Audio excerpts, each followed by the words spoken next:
Olá, sou o Douglas Menezes, sejam muito bem-vindos à Super Pizza Pan. Sou responsável pela área de marketing e de expansão da rede e hoje vocês vão conhecer um pouquinho dos bastidores. Quando o cliente chega e vê esse ambiente maravilhoso, tudo preparado, tudo lindo, mas tem muita coisa que foi preparada com muito carinho antes do cliente chegar. Venha conhecer conosco aqui na Super Pizza Pan.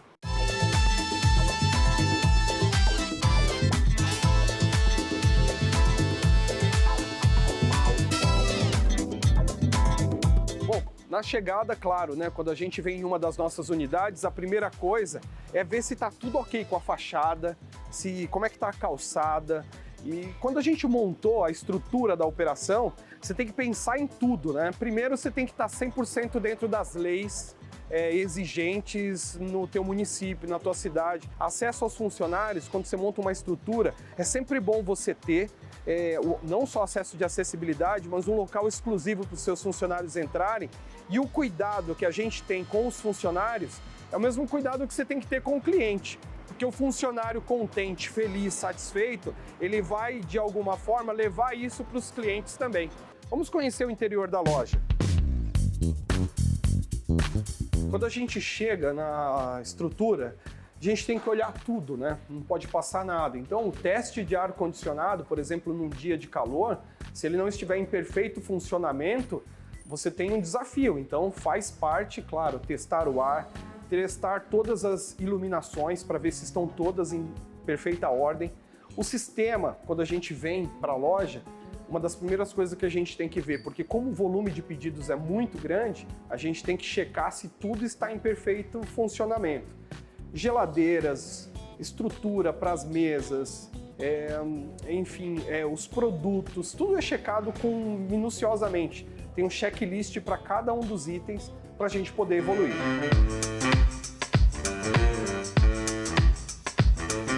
Ter uma equipe totalmente preparada vai fazer toda a diferença. Então tem muitos empresários que acabam não investindo o tempo necessário nas contratações. Então assim, se eu pudesse dar uma dica para você empreendedor, destina a energia que for, o tempo que for necessário para encontrar as pessoas certas. As pessoas que têm o espírito de servir e que têm uma visão empreendedora, que querem crescer também. Hoje a gente está aqui com a nossa gerente dessa unidade, a Cláudia Novaes. Ela chega já com esse trabalho todo desse cuidado com a equipe, essa organização de toda a estrutura, checando se tudo está em pleno funcionamento. Quando a gente vem aqui, tem várias pessoas trabalhando ao mesmo tempo, simultaneamente. Tem uma equipe na cozinha e tem uma equipe aqui também, montando cada uma das mesas, os mise en place, deixando tudo organizado. Passar o álcool, higienizar de forma correta é fundamental. E essa montagem, né, das mesas, com cada detalhe, vai fazer toda a diferença para que quando o cliente chegue, ele sinta como se ele fosse 100% acolhido, como se tivesse feito algo do zero, novo, agora. Importante destacar também a organização. Às vezes a gente pensa que num restaurante não tem uma grande organização e detalhes e processos como tem uma grande indústria, mas tem sim.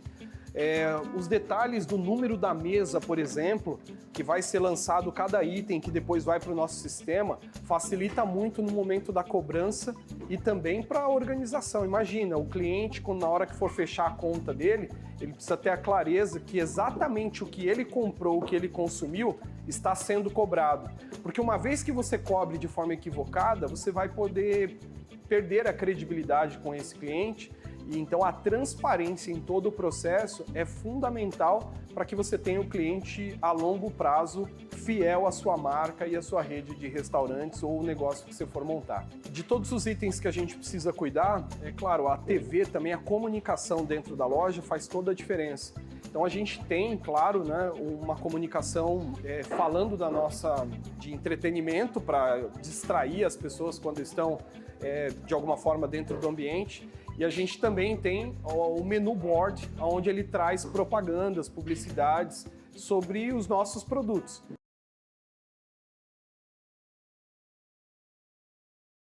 Muitas vezes, quando a gente monta um negócio, a gente vai pela nossa experiência e por feeling mesmo. Eu quero dessa cor, assim, assado. Mas se você tiver a oportunidade de contratar um arquiteto, um design, profissionais mesmo de área, para que eles possam fazer um projeto para você, é um mundo ideal. Mas esse projeto tem que ter o seu DNA, a tua cara, a tua composição. O nosso, a gente quis trazer uma comunicação muito mais alegre, viva, porque pizza, na verdade, é alegria, é felicidade. Mas não é só alegre e bonita, ela tem que ser uma comunicação, mas também tem que estar tudo muito limpo, muito asseado. A parte da limpeza do banheiro tem que ser impecável. Tudo tem que estar muito organizado, né? As luvas que se lava o banheiro são luvas de cores diferentes das luvas que se lava a cozinha. Tudo tem que ser separado, tudo tem que ser com muito cuidado para você cumprir, né, as exigências da vigilância sanitária e também cumprir e honrar os nossos clientes para que eles tenham uma experiência boa. Quando o banheiro está bem organizado, bem bonito e eles não têm acesso à cozinha, eles vão falar, puxa, se o banheiro está sendo bem cuidado assim, imagina como é que está lá dentro com o cuidado com os alimentos. Quando se fala de um estabelecimento voltado para o ramo de alimentação, o cardápio é muito importante. A gente sabe que o cardápio pode ser tratado hoje em dia na maioria dos estabelecimentos com QR Code e a pessoa acessa tudo que ele precisa. Mas nós ainda acreditamos na importância de se ter um cardápio físico. E outra coisa que a gente julga muito importante é ter um chefe renomado assinando algumas das nossas pizzas. Nesse momento a gente está com o Edu Guedes na capa do nosso cardápio. O Edu Guedes assinou 3 pizzas para nós, a de frango defumado, que é a Smoking Chicken, e ele fez também a costelinha suína defumada. E a de Nutella, que é uma pizza doce incrível. E a gente tem no nosso cardápio as pizzas de categoria exclusiva. Então, além daquilo que o mercado oferece de forma convencional, tem a tua identidade, tem algo que a pessoa fala assim, nossa, eu vou naquele estabelecimento, naquele bar, naquele restaurante, naquela lanchonete, naquela pizzaria, porque ele tem algo que me encantou, agradou o meu paladar, é único, é seu. Então isso que a gente procura desenvolver aqui, sempre algo que possa trazer unidade de pensamento único, ou seja, só tem aqui, é exclusivo.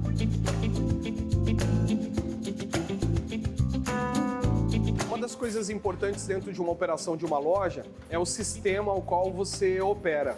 O sistema ele vai determinar se ele é friendly, se ele é amigável para você trabalhar, se ele tem uma facilidade no momento de muito movimento para você lançar as suas pizzas, os seus produtos e também para te gerar os relatórios necessários para você ter uma visão macro e geral do teu negócio. Ter um DRE claro, né? Ter relatórios para saber as pizzas que mais venderam ou o seu produto, ter clareza de qual que é o CMV, ou seja, o custo da mercadoria vendida, fará toda a diferença para você. Então, quando você lança corretamente o teu estoque, quando você lança corretamente os produtos que foram comercializados, os preços de forma correta, isso faz com que o sistema já te dê agilidade para você fazer uma gestão correta. A escolha do sistema, tanto de telefonia, sistema de PDV, ou até o sistema que vai fazer a complementariedade com os sistemas de venda dos players de mercado, fará toda a diferença, como sistemas de compra para delivery e assim por diante.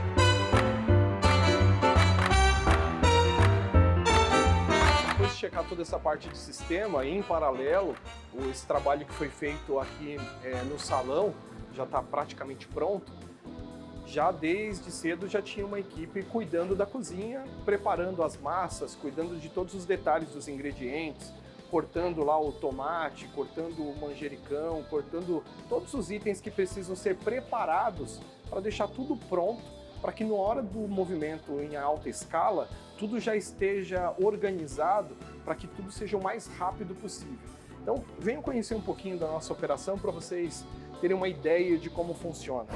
Quando a gente fala da operação de uma cozinha, a gente tem uma equipe grande atuando e um dos nossos grandes diferenciais é a nossa capacidade de atuar em linha de produção, ou seja, todo mundo na cozinha sabe fazer tudo. Então você tem alguns especialistas, alguém que cuida e faz com mais maestria a massa, outros ficam na área da linha de produção, outros do corte da pizza, venham para vocês conhecerem mais. Então aqui, por exemplo, a parte da massa, teve toda a parte do momento em que a massa foi batida, mexida com seus ingredientes específicos. Depois que ela foi produzida aqui, ela vem para esse cilindro, né? Aqui a parte de proteção, e aí ele vai ficar redondo, né? Exatamente com a composição e o tamanho das pizzas que a gente comercializa. Aqui estão parte dos ingredientes e aqui tem a área de descanso. É o momento onde as pizzas ficam descansando, que a gente diz, para ela crescer, ganhar o tamanho, a fermentação necessária para que ela esteja pronta para comercialização. A pizza é montada nessa estrutura, na make. Essa estrutura ela é onde as pizzas são organizadas, feitas. Estamos ainda no momento ainda de organização aqui da cozinha. Ela vem para o forno, depois de pronta, e uma vez que ela vai no forno, ela passa, né? Os nossos fornos têm uma temperatura acima de 250 graus, e ela vai sair, né, lá naquele ponto, já praticamente pronta. E ali vai para a linha de corte, que é o momento onde a pizza é cortada e é colocada na caixa. Vocês já terem uma ideia, a gente deixa muitas caixas prontas, organizadas, já com a seda, né, toda a estrutura pronta dela, as etiquetas cortadas, tudo que a gente puder adiantar, a gente faz para que no momento da correria, no momento de um monte de pedidos, tudo esteja o mais organizado possível. E se você pensar também em uma operação de pizzaria ou de outros negócios, todos têm os seus horários de pico. Ou seja, das 7 da noite às 9, 9 e meia, é aquele movimento absurdo. Mas depois das 9 e meia, 10, 10 e meia, o movimento já diminui.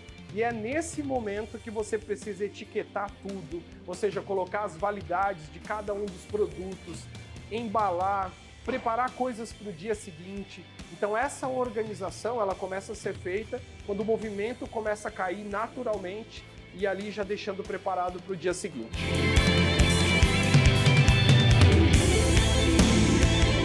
A Super Pizza Pan nasceu em 2005.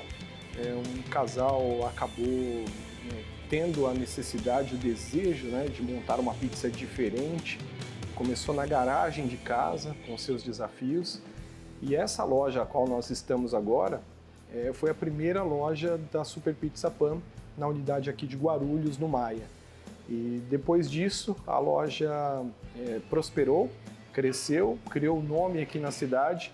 E hoje são 18 lojas no estado de São Paulo, uma no Paraná, em Curitiba, e uma no Mato Grosso do Sul, que é em Campo Grande. O João Mário, que é o sócio majoritário da Super Pizza Pan, ele conheceu o produto, se encantou, esteve com a esposa aqui nessa unidade e ele se propôs a ser o primeiro franqueado da Super Pizza Pan, isso no ano de 2007, e acabou montando uma unidade em Arujá.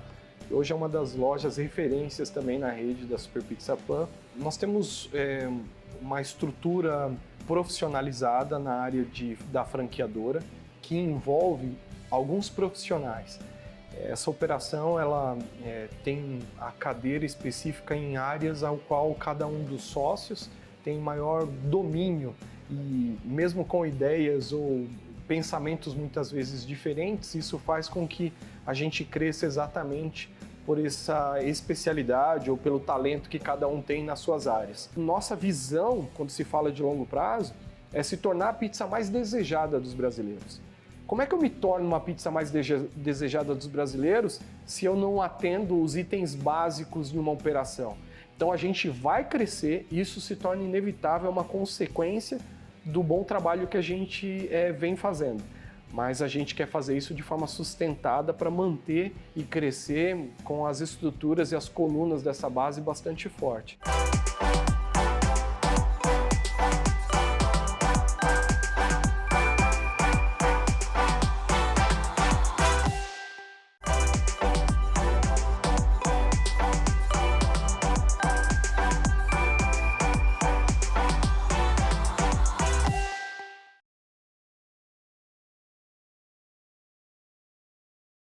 Quando você vai para os negócios, você tem muito modismo no investimento. Então você investe num negócio, por exemplo, vou citar aqui, paleta mexicana. Nossa, você acha que você vai ficar milionário com aquilo.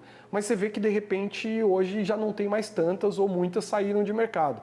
Agora me diga uma coisa, pizzaria existe antes que eu existia no mundo, meus pais nem se conheciam ainda, e mesmo depois que eu me for, ainda haverá muitas pessoas comendo pizza. Por quê? Porque caiu no gosto do nosso público, o nosso povo brasileiro.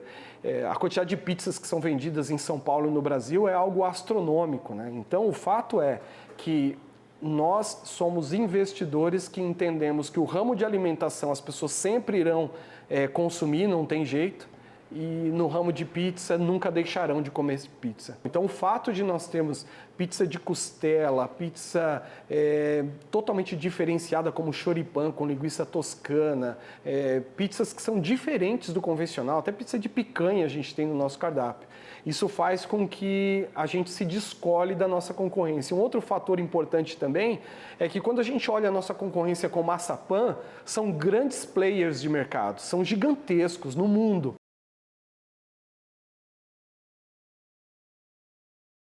A gente tem um número muito grande de demandas por unidade. Eu tenho unidades que vendem 100, 150 pizzas, às vezes até mais numa noite, tem lojas que vendem um pouco menos.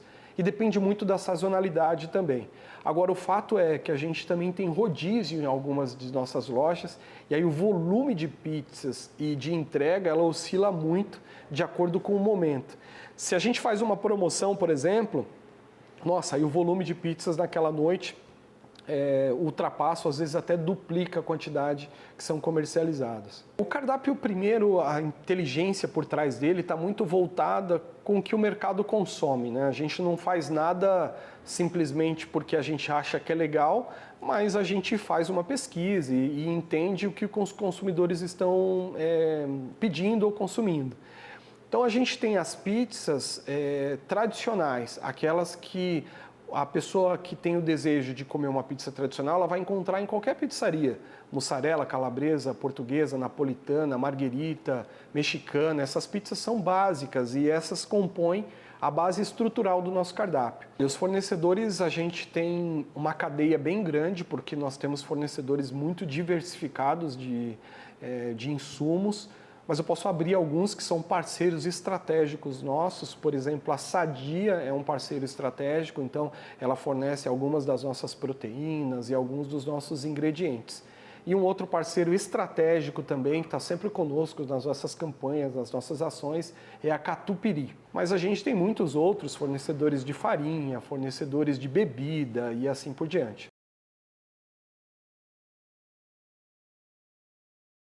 Nós temos sim um escritório de contabilidade que nos apoia em tudo que a gente precisa. E eu acho que um diferencial do nosso escritório de contabilidade é que o nosso contador, ele é advogado também. Então o fato dele ser um contador advogado, muitas vezes nos dá uma visão muito interessante, mais ampla do processo. Mas isso não nos isenta de ter também um escritório jurídico que também nos apoia e está conosco há muitos anos, um escritório que tem muita noção, especialidade sobre o ramo de franquia, porque é um ramo muito particular, ele tem as suas leis específicas sobre franquia que foram publicadas, então ele tem muitos detalhes, né, muitas nuances envolvendo os franqueados, a relação franqueador e franqueado. Então você ter um escritório especializado para o teu ramo de atividade faz muita diferença.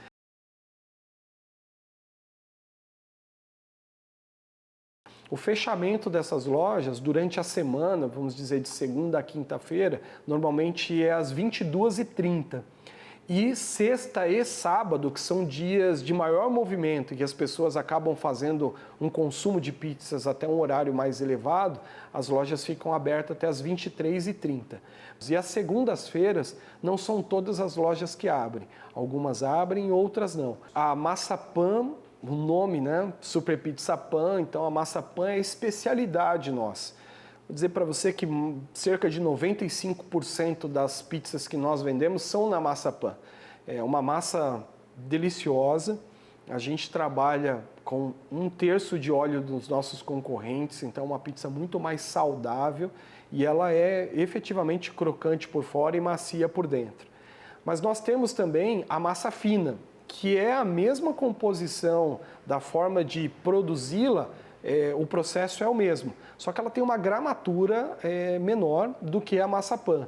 Então, para os amantes de massa fina, ela é muito elogiada pela crocância dela. Então, é uma massa que vai privilegiar o recheio e não a composição do sucesso da nossa pizza, que é massa e recheio. A precificação ela é feita com uma base de vários indicadores. O primeiro deles é quanto os nossos clientes estão dispostos a pagar. Como que eu vejo isso? Medindo a minha concorrência. Eu vejo como estão os preços nos meus concorrentes, quantas pessoas estão pagando em pizzas similares. Isso já me dá uma ideia de quantos clientes estão dispostos a pagar por determinado produto. Depois eu vou para dentro de casa e analiso o CMV, que é o custo da mercadoria vendida. Então a gente tem uma meta de CMV, ou seja, o ideal é que o preço da pizza ele represente no CMV um determinado percentual. Se eu for caracterizar a persona do nosso cliente, ele está muito voltado para a família. Então o consumo principal são famílias. A gente vê pela quantidade de pizzas doces, a linha infantil, a gente tem uma pizza hoje que faz muito sucesso, que é o Super Trio. Eles são 3 mini pizzas e as crianças podem pedir com sabores distintos, ali doces e salgados. E a gente tem ainda os personagens que representam essa linha infantil das nossas pizzas, que é o Nick e o Mussarela. Então isso faz muita diferença. A gente percebe o quanto isso atrai o nosso público-alvo, que são as famílias. A gente vê que a família pede muito em casa, né? O delivery representa um percentual de faturamento muito grande para nós. Então a gente percebe que as famílias pedem para entregar em casa. Também vem na loja, mas a gente percebe que a vinda na loja tem muitos casais que vêm para comemorar. Tem muitas pessoas, muitos jovens comemorando aniversário. Nas lojas que tem o rodízio, a gente vê aquele grupo de amigos ou pessoas que estão saindo do dia do trabalho ali, trabalharam, vão fazer um happy hour. O Instagram hoje é um canal muito importante para nós de comunicação com os nossos clientes. Claro, a gente também está no Facebook, no TikTok e outras plataformas disponíveis para essa comunicação. A gente investe também, obviamente, no Google para busca e assim por diante. E a comunicação que a gente tem feito hoje também estratégica são com influencers. Falando do nosso planejamento, a gente dividiu o crescimento e a profissionalização da rede em ondas. Então a primeira onda que nós fizemos foi a parte jurídica. Reformulação de contratos, atualização de toda essa parte legal do processo.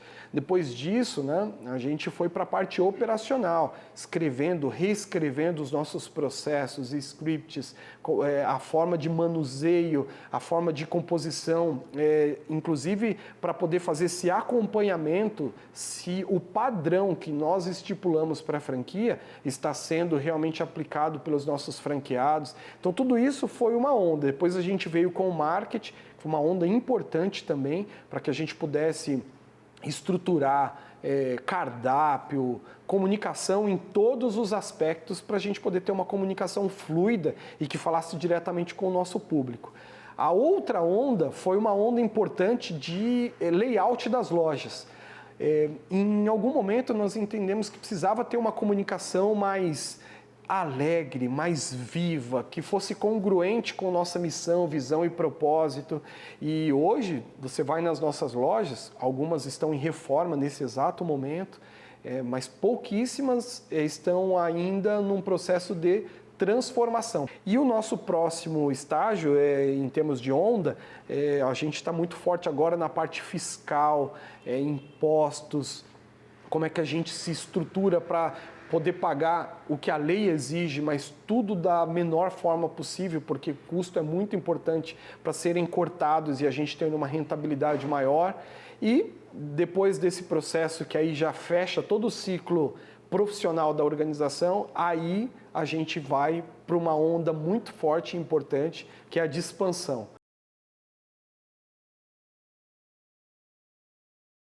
A primeira dica, assim, são várias dicas, né, que eu ficaria um tempão falando, porque são muitos anos empreendendo em vários negócios. Mas vamos lá, algumas dicas de ordem prática. A primeira coisa, a pessoa precisa fazer algo que ela goste. Ela precisa ter brilho nos olhos, ela precisa ter paixão. Se ela não tiver paixão por aquilo que ela se propõe a fazer, não adianta, não adianta. Não é só pelo dinheiro. O dinheiro é uma consequência daquilo que você tem muito prazer e muita paixão. Esse é o primeiro ponto. Vocação também é muito importante. Eu preciso saber fazer e eu preciso ter vocação para aquilo. Como é que eu sei que eu tenho vocação? Fazendo testes. Então, tem que ter vocação, tem que ter brilho nos olhos e tem que dar dinheiro suficiente para realizar as tuas expectativas financeiras. E quarto, e não menos importante, tem que ser algo que é bom para o planeta, que é bom para as pessoas, sabe? Que é legal, que é bacana, que você tenha orgulho de falar para o seu filho, por exemplo. Com o que você trabalha? Eu trabalho com isso, eu sirvo isso, eu faço aquilo. Então o empresário, quando tem esse primeiro ponto, aí fechado, ele já pode seguir. Então o empresário tem que olhar tudo isso. Eu falaria mais, mas eu acho que daí já dá para o cara começar o negócio.